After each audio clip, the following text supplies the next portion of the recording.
The stigma of your past is nothing compared to the potential of your future. There's so many people that live in the past and they relive the past, and it becomes a self-fulfilling prophecy of the future or the present. And it's difficult. I'm not going to pretend it's not. I believe it is very difficult for some people to overcome what they've experienced. But it is possible. People do it all the time. So how you do it is the key. And it starts with understanding that your past does not define you. It is an experience related to what's happening right now, and what really matters now is your beliefs about yourself and your potential. And so yes, we should be aware of what has happened in our past. Yes, we should be aware of the things that we've done, but carrying forward the shame and the guilt may not be helpful for you. You remember the experiences and you learn from them and you move on. But I think it's also important to understand there's a difference between shame and guilt, and understand what you're carrying forward. Shame is an identification of yourself. It's a judgment on yourself based off of experiences you've had. Guilt is behavior associated. So shame is character. Guilt is behavior based. So if you feel guilt about something, it's possibly because you or someone else focused on a behavior that you believe, or you were told to believe, was not appropriate for the circumstances. It's behavior based.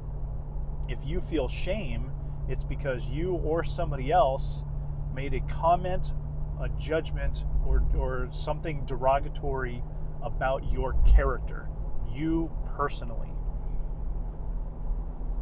Shame is extremely self-destructive if you carry it forward.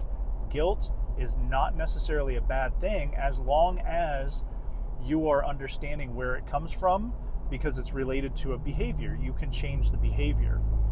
It's hard to change who you are. And so we got to first understand, what are we carrying forward? And this is not from a clinical psychology perspective. I'm not a clinical counselor. We're not going to go into trauma therapy and all that. But some of this is done in that type of therapy. I'm talking about where you are and where you're going. If I'm talking to an athlete who wants to get better at their sports game, I'm going to talk about, this is where you're at, this is where you're going. We might need to look at last week or last season, some things that you did, but only as it relates to what you're doing right now, what you're thinking, believing, feeling, how you're behaving as it relates to where you want to go. And a lot of this ties into some very common themes, including being deliberate about who you are and who you want to be. But that's difficult. Even if you identify those things, it's difficult if you're carrying things from the past. Another issue that I run into, and this is actually, I use myself as an example because I did this, so I know this. When I was young, I had a lot of examples of people that I didn't want to be like. So therefore, when I grew up, I became an adult, I became a father, I had all these examples of things and people I didn't want to be. I had examples and I said, I don't want to be like that, I don't want to do that, I don't want to parent like that. The problem with that is, if you focus on what you don't want, there's still a pretty big chance that you might get it in one form or another, either something the same or something equally bad that you didn't consider before.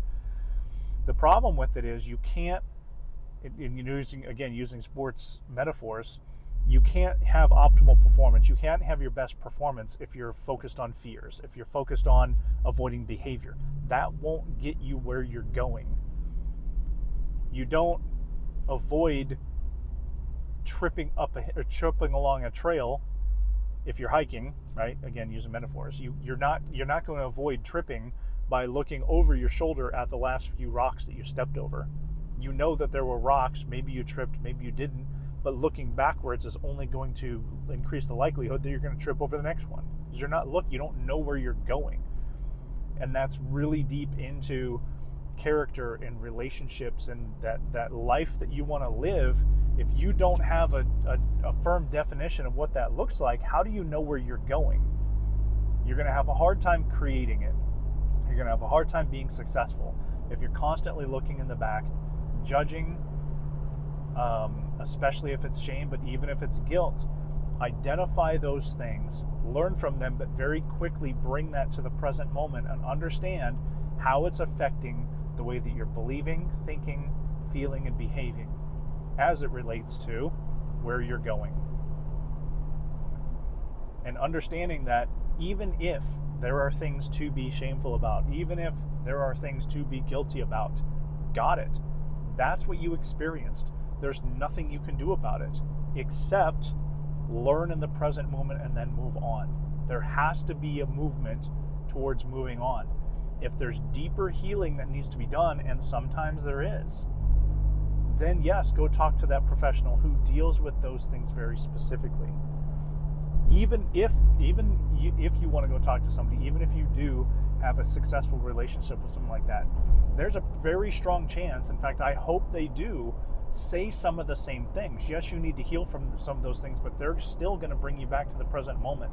And in their therapy, they're going to talk to you about what are you doing right now and how does it affect the future of what you actually want to accomplish. It's still going to be part of the conversation. So that has to be included in your plan. If you constantly sit in the rumination of the past, you're never going to move forward. So many analogies. You're never going to enjoy reading the next chapter because you keep reading last chapter over and over again. You're never getting to the next chapter. You can't write the next chapter of your book because you keep reading last chapter and keep editing that same chapter over and over again. That chapter is not going to improve because it's already been written. It's time to move on and edit the current and then write the next. And you're not going to be able to do that if you're constantly sitting in grief and whether it be the woe is me, it could be legitimate grief, but even then, there is something to be said for what can I do about it in the moment. The empowerment of present moment. A lot of times in therapy, it's acceptance commitment theory and cognitive behavioral therapy. It's what are you thinking? What emotions is that driving in you? What are the behaviors that's driving in you? What can you flip the script and bring that back to? How can I think more proactively about this? The behaviors that I can enact so that I can feel better about things, and then you're going to have a better emotional tie to what you're actually trying to accomplish. It has to be proactive. I was listening to a really cool podcast this morning, and they were talking about some people, especially getting into like serious things like depression, they don't necessarily have those strong feelings of appreciation. Even in moments where you're experiencing something and you're like, it's just kind of okay. Even that, go do the things that bring you, either used to bring you joy or think it might. It's an experience, and even if you don't get that extreme joy or the happiness, the enjoyment from that experience, the experience can still have an experience on you, have a positive, healthy, encouraging experience, impact on your perspective later on. And so this idea that you're defined by your past or you're limited by your past is nonsense. There's so many people I know that have flipped the script, that have been on the streets homeless, that have been on drugs, that have been criminals. When I used to live in Nebraska, I would work with this organization called Rise. They would actually go into the prison system and they would provide this educational program for these incarcerated individuals to help them so that they can get a job when they get out or start a business when they get out of prison. They would also help them with the transition process. They would set them up with business counselors, financial counselors. They already have their social work and the formal legal and the mental health stuff. This is all very much based on empowerment and getting people to understand that they are worthy of success, and here's what you can do. Not only giving them the steps, but also the reinforcement of, I got it, you've been in prison, but here's what we're going to do to help you on the next steps. And ultimately their goal is to reduce recidivism, which is a term that essentially means how many times people revisit prison, and they've found a significant reduction with people that have entered and stuck with the program. They've empowered them to change their belief systems, to change their outlook, and allow themselves to follow the process, focusing on this is where I am and this is where I'm going, taking lessons from the past, but actually moving forward.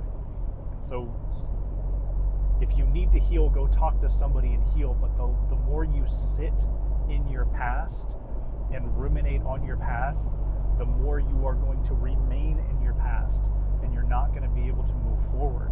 Your past does not define you. It has nothing to do with your potential future.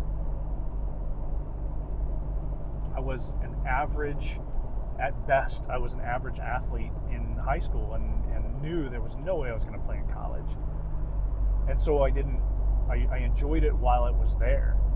I enjoyed it for the time, and since then I've competed, a lot of intramural, semi-pro, and some Air Force type military competitions, CrossFit. And I actually ended up doing some things that I didn't imagine possible, simply because early on in my life, I just didn't even give myself the chance. I didn't get to say, oh, based on my history, based on what I've seen previously, I don't think I have the potential. I was judging myself based off of my previous performance. When I was a late bloomer, I had no idea what my potential was. Your past has nothing to do with your potential. So stop sitting in it. Start recognizing where you're at, define where you want to go, and go make it happen.